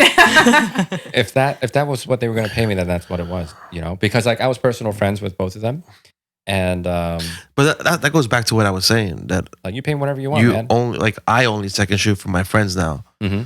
So I think what that's they a want to little pay me different. is lower than what some people are charging you guys as are well. Coming from. But I second shoot a lot. Yeah, they asked me, "Hey Ben, what do you want to pay? What's your rate?" I was like, "You pay me whatever the hell you want to pay. I'm here to help you out." I think that's different. Shooting for your friends, helping them well, out. one was a close friend. The other one was like more of like a work friend. If you're trying to find a shooter on a holiday, you gotta expect to pay a little more. extra. Yeah. He did pay a little extra. I was like, "Yo, this is like way too much." He's like, "No, Ben, you know, I'll pay you this rate." I was like, "All right, I'll take it. I'm not going to say no to it." But I was fully expecting to pay or get paid Standard. like market rate or below, whatever. Yeah. You know? Yeah. You know what though? Like it's in those situations where it is a friend, it is sometimes better to just give a dollar amount, because like if you just say pay me what you want, it opens up that opportunity for somebody to be offended, right? Like if he would have paid you $30 an hour, you'd been like, bro. This is the last time I'm showing up. If you would normally charge somebody $75 an hour or whatever to second shoot, you might say, "Yo, dude, I'll take $60 or whatever," and you feel like you're getting a reasonable, you know, hourly rate, and you know he's getting a little bit of a discount, but at least you guys are on the same page about it, and it's not leaving it up in the air. Yeah. And I also wanted to piggyback what you said earlier about, you know, naming your rate even if it's below market rate, right? Yeah. My thing is the value that you're getting in return as a second shooter working for someone else, right? The value that you get back from that studio is more than just that $45 an hour or $40 an hour. The knowledge that you get from working with these people far exceeds the $10 that you feel you got shorted, or $15 an hour. Yeah, you always learn a lesson, good or bad. What Nathan was saying, like whether or not, like what not to do with your clients, or you could actually learn a trick or two that you know that you didn't know before, like something that you're shooting. Style wise, or I feel like I learned a lot as well, and part of it was more of interactions of how they interacted with the couple. I noticed that some people are great at it, some people are terrible at it, and the ones that are terrible are the ones that have a lot of pressure on them because they just interpret things differently. When if you just sit back, look at what's happening, and just have a different approach, and it works out. So I've learned to just like kind of do that in some aspects, like just remain calm, even though I'm not, even though my mind is like going all over the place. But I feel like there's always, you guys are right. There's always something to learn, whether it's good or bad. Yeah. So what's the too long didn't read version of this episode, right? If you want to become a second shooter or become more proficient at growing your business, and you know, if you're trying to get more work, assist, second shoot more. So like learn from others. Yeah. Keep an open mind. Leave your ego at the door, right? Charge accordingly, but you know, a lot of the value that you get from working with others, it's not necessarily in your dollar per hour. Try to make it mentally okay for yourself to accept a little less than what you think that you're worth, because the value that you get back might be exceeding that. Or right? just somebody that you're helping out. You might be in a bind one day, and that they'll reciprocate that and help you out. Right. Also to just continually reassess what you bring to the table in every transaction, right? Like, this is what I offer. You know, this is my portfolio. Yeah. And leave the ego at home. Exactly.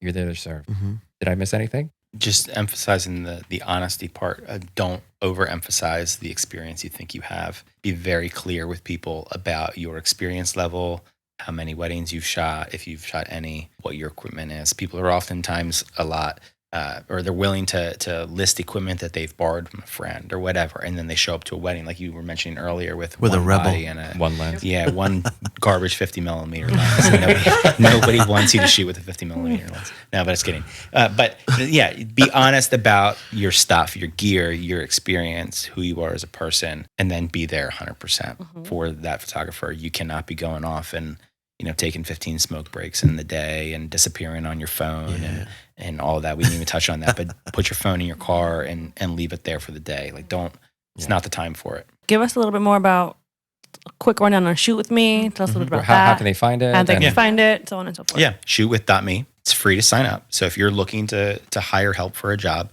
you never pay anything. Create a profile. You can hire as many people as you want. You get full access, no charge. If you're looking to get hired, you sign up as an assistant, a second shooter, or a lead photographer. You create your profile. It's free until you actually get value. So you set your availability. You do everything you're supposed to do. You don't pay anything until you get your first booking request. And when you get that first booking request, you'll see all the details, the day, the location, the rate you had set, all that stuff. You're just not going to see who is offering you the job until you become a subscriber. Sorry, Ben, subscription. but essentially, you become a subscriber. And if you want to cancel your subscription right away after you accept that job, go for it. That's fine. You're not going to get any more job offers. But like we want people to get value from the platform before they have to worry about paying. There's far too many services and subscriptions that we have to pay on a regular basis where you have to start subscribing before you actually get value from it. So we have users who get value within the first day or two of having their profile. We have others that, for one reason or another, normally because it's because they haven't been real with themselves about what the rate that they should be charging and all of that, but they don't get hired at all. And those people are on the platform for free in perpetuity. So yeah, we're not taking revenue or subscription money from anybody that's not getting hired on a consistent basis. They get job offers, they can accept or decline them. They review each other afterwards. We have some people that have gotten hired close to 100 times already. We're on the edge of getting out of the photography industry altogether and have now revitalized their career. We have other people that started with assisting, no experience, and now they're starting to lead shoot for themselves because of the relationships they've built on the platform. And this summer, we're rolling out the certifications that I mentioned earlier, where if you are trying to assist, second shoot, or lead shoot for other photographers and you want to make yourself more attractive, you can go through that certification process and you get a little badge on your profile that says you're certified. So studios can have some confidence in hiring you, knowing that you've kind of learned the ropes, the expectations for a wedding day. You're not going into it without understanding that stuff. Studios still have to vet these people. It's not a blanket stamp of approval like we've hired these people and we've personally vetted them. You still have to go in and see if their work aligns with what you're looking for, their rate aligns with what you're looking to pay, et cetera. But it's giving that extra assurance that they've gone through the process and they know the basics. All right. So I'll leave those links in the show notes. So there's another thing that we want to share with the audience. Nathan is actually one of our amazing speakers at our upcoming summit, the Focused AF Summit next January. So Nathan, why don't you share with us or share with the audience what you're going to be talking about? What we're going to be talking about at the conference is, as photographers, who are you modeling your business after? Not just on the artistic side. You can have photographers that align with you and what your photography artistic goals are, but you don't want to create a business that you grow to hate because the people that you're following or the people that you're taking advice from are creating a life that doesn't align with the life that you want to live. And you have to figure out at the end of your life, what do you want your purpose to represent? Like how do you want your life to be talked about? Do you want to be known for making a ton of money and having awesome stuff? Okay, if that's the case, then okay, work toward that. If you want to be known for making an impact in a lot of people's lives and, loving your family, loving your friends, being somebody that people trust, how do you build a business that aligns with that? And if you're taking advice from people that are on one side of that spectrum or on the other, and it doesn't align with what your long-term goals are, you're going to lose who you are and you're going to lose relationships and you're not going to be fulfilled throughout that time. So that's the nutshell version. We'll be sharing a 30-minute version or a 35-minute version at the conference, and diving into how you actually do that, how you work backwards to reach your goals. Awesome. I love that. That's amazing. I can't wait to. Why is that funny? I think that's amazing. Are you sleeping? No, I'm not. No. I think that's amazing. Cool. I'm so happy to have you on board, and I can't wait to hear your presentation. So, yeah, guys, you guys want to hear more about Nathan's presentation? I'll see you guys in January then. All right. Sign up. Yeah. So you guys Sign can up. register over at focus-af.com. There's a little link up top that'll get you guys to the conference, and sign up there, and I'll see you guys in January. All right. How about Nathan? Do you have like a wedding crazy story to share? Crazy, We always have like a hot topic or wedding crazy story. stories, wedding hot topics, sales and marketing, and fashion. We haven't talked fashion. Or trend. How long are our stories? 5 minutes, 10 minutes. Yeah. However long However you long. want it to be. No craziest wedding story? Well, I have a lot of like little crazy stories. So Okay, that's good. one time there was a wedding years ago where the groom did not show up for groom prep. All the groomsmen were there. Second shooter was in the room. Everybody was there. Nobody knew where the groom was. And he was like 3 hours late. Bride does not know that the groom is not there. We're trying to figure out how to deal with this. When do we actually get to the point where we communicate Tell the bride that he's not around? So anyway, guests are seated. Ceremony is about to happen. It was a church thing, or No, this was a venue, like a barn type venue. so no first look kind of thing. No first look. No. So anyway, he shows up fully dressed. Everybody's asking him, "Yo, dude, where were you? Like, what's going on?" He's like, "It's none of your effing business. Oh my God. Like, don't ask me about it." And whatever. And everybody's like, "What are you talking about, dude? Like, yeah, it's our business." Like his buddies are like, "Yo, dude, like you can't, what's going on?" He was like super pissed off. Anyway, right before he's about to walk down the aisle, he asked the coordinator, "Hey, does that door over there work?" And she's like, "Oh no." Like, why? It's broken. He's like, "I got to spit my gum out." And she's like, "Just spit it in my hand." And so he spits it in her hand. They get married, and ceremony happens. Bride never knows anything happened. Portraits are a disaster afterwards. He's super grouchy the rest of the night. I have no idea if they're still together or not. I was But about to say, are they still? I don't know. I Did don't we ever find out where he you ran are? off? No, never found Did you have out. to tell the bride? Like you I never told the bride. Really? No. Yeah. But you're missing I probably the wouldn't prep either. photos. No, but you're missing the prep. Like later. I mean, later. Yeah, I'm sure I would let the family tell her. Like, you know. No, I delivered the gallery Just of the- groomsmen just the getting ready groomsmen. and whatever else. And The groomsmen. Where's the groom? Let the groom explain. yeah, dude, he's not in any of the pictures. Like we were Yeah. clearly in the room. Well, Yeah. you know what? AI could fix that. Not 10 years ago. Not replacing with specific person. How many times do I have to tell you this? So this It past could be a weekend, random groom. I'm second shooting for somebody else, and the bride and groom, they're doing the horror. They're not Jewish. They're just doing the horror. Yeah. For fun, What? right? We had some We had Chinese that couples too. do that. Yeah, Are you yeah. serious? Yeah. With So- the music and everything? Yeah. No. They weren't even doing that. They were just doing the chair deal. Yeah. People All all right, the time. all right. Yeah. So she's got a beer in one hand and she's got her hand under the seat on the other hand, and she's a petite young woman, and they're throwing her real high in the air. She just topples off the thing, right? And falls on the floor. And the groom is still up there, and he realizes his bride's on the floor, and he's like, let me down. So he gets down, he checks on her. She's fine. She caught herself. She's That's like hilarious. athletic and whatever else. Yeah. But I look over, and I was doing some like blurred shutter stuff and whatever. Dude, awesome shot. Fantastic. But the guy next to me was filming on his phone and got the whole thing. So I have it. I can show it to you. You guys can see it. It's hilarious. You just see the bride bouncing, and all of a sudden she just like topples over. It's hilarious. And everybody, once they realized that she was fine, they were sharing it. They Yeah. were Oh, like, that's Oh awesome. my It's God. like We funniest thing had in the that world. happen once too. So we had the bride go up, but they couldn't keep her up, so she fell face flat onto Yeah, the she ground. went- And then this is what you hear. Oh, no.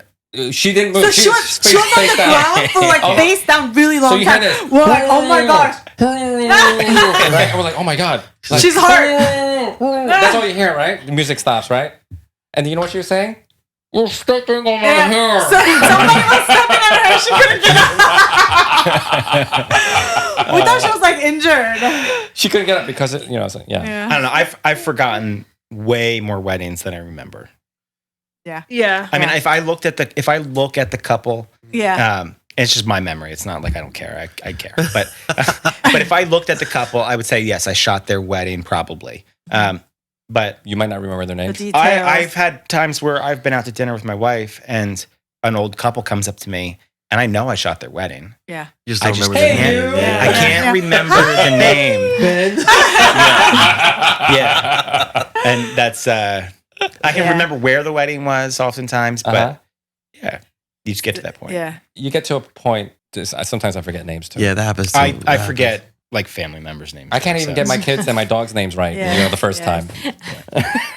Yeah. That was funny. That was a good one. Yeah. I like it. You know what? I wonder if we did these stories, right? If we should do it like All the speakers should bring share one it with us. story. Bring a story. Yeah, because I'm sure. So we don't I have mean, to do the job. that's how you hear stories. Actually, should I say the story that Yes. What story? about the? Well, we weren't there, but a friend of ours, the bride got into a fist fight with the mother during prep. What? It's her mom? Yeah, her mom punched her in the face. Nice. During Mom prep. did On the wedding first? day? Yeah, during prep. The heck? Yeah. Did they have a black eye? No, so like apparently like this, they have like they don't have a great relationship. The mother was like she used to be a drug addict in the past, so they didn't have, and I don't know what Your happened. stories are always so violent, man. Yeah, I wasn't there for this. Getting so, arrested? It wasn't our wedding. Yeah, it wasn't our wedding. So my friend was doing video, he told me this story, and then they both him and his wife do video. So when he saw that happen, he grabbed his wife. He goes, "We're gonna leave prep. Let them handle it, and we'll come back when they handle it." And he said for the rest of the day, the mom acted like nothing happened. She gave a speech and everything. Yeah. I love those when like there's family issues during prep and then everyone's hugging and kissing by the reception. Like they didn't just almost kill each other a few hours ago. But that's family dynamics. So. You always love those like unhealthy parents that like give a toast and they make it all about themselves. Yeah. And you're like, Yes. what are you doing? Yeah. You're like, you're a 5-year-old. Like, what is wrong with you? They're especially with Asian parents, right? Especially if it's an only child, because you get a lot of those, right? Basically, they're sharing about all the kids' accolades and all their achievements. And Yeah. stuff. But basically, it's a Instead of reflection just the themselves. ones whose day it is, they're talking about the other siblings too. Like, it's not their day. All right. So let's talk about some sales and marketing stuff. This one should be pretty quick. I want to ask you guys your opinion, right? So no, that's a lie. I do go on Facebook a lot, right? So I saw this. Yes, you do. I saw this discussion like vendor list. You guys have a preferred vendor list? Do you guys maintain one? Yeah. Right. Do you share that with just your clients that pay you, or you share that with everyone? Like, Well, not even clients who have booked us. Like, if they met with us and they ask for recommendations, we're gonna send them. even if they don't book you, right? Yeah. What about you, Nathan? Yeah. So I had an inquiry call last night. Bride's getting married. 2025 doesn't have a venue. I was sharing all of my favorite venues. That's what I typically share first, if that's where we're at. But if they're like, hey, do you have a videographer? Do you have DJ? Yes, absolutely. There's really no situation where I'm like, hey, you have to book me first to get this. The closest thing would probably be video, because it's like, okay, you want to hire a videographer and a photographer that have worked together, have some rapport. The style that you're looking for, like with us, if that's ultimately not what you want, you might not like the style of the videographer because it's a similar style. But DJs, caterers, all that crap, who cares? Does anyone pay to be on these lists? No. Do I pay to be on? Do they pay to be on your list? No. Yeah. So we operate pretty much the same way. We have a list that we maintain, and we also give it out to anyone who asks or anyone that we meet with. I actually don't put people on the list that are offering me a kickback. Yeah, some people have offered me kickbacks. I was like, dude, I'm not skimming off the top. Yeah. But you're on this list because I enjoy working with you. So it's not because you're giving me $100 or $200. And what's that going to do for me anyway? Right. You know what I mean? So in this Facebook group, there were some individuals who are like, well, I curated this incredible, basically team of Avengers, this super team, right? And like, why am I going to help you plan your wedding if you're not going to be booking with me? Right? Why am I giving you all these freebies? Like, they have all these guides and stuff like that. They have these PDFs and stuff. Like, I'm not going to give you any of this stuff unless you book with me, Like, why should I help you plan your wedding? And then you're going to go off and book some other photographer. I kept my mouth shut because I'm busy. Like I'll scour and I'll lurk in these Facebook groups, but like if I get involved, I'll get pulled in. I'll get sucked in. So I don't want to get sucked in, right? But what are your thoughts on that? Like people who hold on to these lists, like I feel like it's a part of the business that's going to happen. Like you're going to lose some. You can't book all of them in that. And if you're at least swaying a couple of those potential clients to some of your friends who are other vendors, then you're helping them out too. And and maybe they can do the same for you. Maybe they could send a person or two, even though we really don't expect anything. The fact that they will mention your name goes a long way, in my opinion. 1,000%. Yeah. How about you, Nathan? Yeah, same thing. If a bride that I'm meeting with is not a good fit for me, but I can help her with other things, she might share that with her peers. Like, hey, I didn't ultimately book with Nathan, but he helped me with a lot of this stuff, and it builds rapport. If you operate your business with generosity and with like an abundance mindset, you're going to be in much better position than if you're trying to like hold your cards close to your chest the entire time. Yeah, and that was my response too. You want to operate from an abundance mindset, operate with generosity and kindness, and the willingness to serve. And and you're generous because you want to be, not because there's some kind of expectation. The one thing that we don't do is refer videographers who also offer photo. Yes. So just because of the confusion. There's sometimes. a conflict of interest, potentially. Yeah. They're on my second list. So I was like, listen, I'll reach out to these people first. After you book me, I'll send you a second list of people who also offer photos. A secondary list. It's not that they're bad or anything. It's just that they offer photos too. Yeah. I just don't want to have any conflict there. Because like in the past, it has happened to us. We were referring a videographer who offered both, and they booked them for both. This happened to us with another video company too. And it was an honest mistake. They didn't name drop. So to avoid that issue, I just rather not refer somebody who's offering both. Yeah, we did the same thing. But from a sales and marketing standpoint, right, why we also just give out this referral list to everyone is because imagine if just me, my own personal brand, right? I shoot, let's say 40 to 50 weddings a year, right? If I were to give that list only to the clients who booked me, these florists, these videographers, these decor people, they only see my name maybe 40 to 50 times a year. But I certainly don't close 100%. I'm meeting with maybe 100 or 150 people a year. Same as us. Well, guess what? These florists, these DJs, these decor people are now seeing my name 100 times, 150 times a year. You know what I mean? I've seen it too when like I'll refer the videographer and they book the videographer and book them. Yeah, and then I see like a year later, I see them post the video. I'm like, oh, I met with them. But it's no love loss or anything. No. Yeah, it's cool. Like and a lot of them will always send us messages or when we see them in person and they thank us. They're always thanking us for sending leads their way. And with video, it's a little bit harder for them to send us leads because they're usually the last stop that couples book. But that's not why we're doing it. It's just like, all right, we have a good relationship with you. We want to see you win too. Yeah. And we also want to get ahead so that they book somebody who does good work and also that you work with well. If you're having a consult with a couple and you say, hey, like, where are you guys at with your wedding planning process? What do you guys have lined up so far? And they might say, okay, we have this venue booked and we're looking at these DJs or whatever. And like, oh, which DJs are you looking at? And they share and you're like, oh yeah, I've worked with so-and-so. They're fantastic. Oh, I haven't worked with them, but I have a shit list too. Yeah. Absolutely. But like you're able to build rapport with your couple by saying, yeah, I've worked with these people. They're great. And it validates them. It validates the company that they're looking at. If they're like, hey, we're looking at, florists right now or caterers or whatever, and we don't know where to start, be like, hey, I have a couple names. I'll shoot them via email after we get off the call. So that's the way I do it. I don't say, hey, I'm going to send you this rigid list and this is my preferred vendor list, which is fine if you do that too. No offense. but like I do it in a very relational way because if they're not needing a referral list, if they have everything else locked up, me sending them a random list is adding chaos to the entire experience. I'd rather keep it, customized per person when possible. All right. That makes sense. Seems pretty focused, AF. Yeah, very focused. Did we work that in the beginning? Yes, we did. No, okay. Well, you did that. No, I did that. So anyway, I guess that just about wraps up this week's episode. Yes. A Focused AF. A Focused AF. Yes. Did somebody wrap it up? Hey, you want to wrap it up this week? No, I tried last week and it was a disaster. Jen, it's you. First we need to, Nathan, can you just let everyone know where to find you? Sure. Drop your handles. Social media. Yep. Yeah. I'm not on Instagram, and I am, but I don't do anything with it. You can email me, nathan.desch@gmail.com if you need to get in touch. Find me on Facebook, Nathan Desch. Shoot with me. Yeah. We'll leave those links in the show notes. Yeah, leave the links. If I remember to, yeah. Yeah, I try to stay off of social media as much as possible because it's a time suck. Yes. But you can find me there. I'm terrible at it.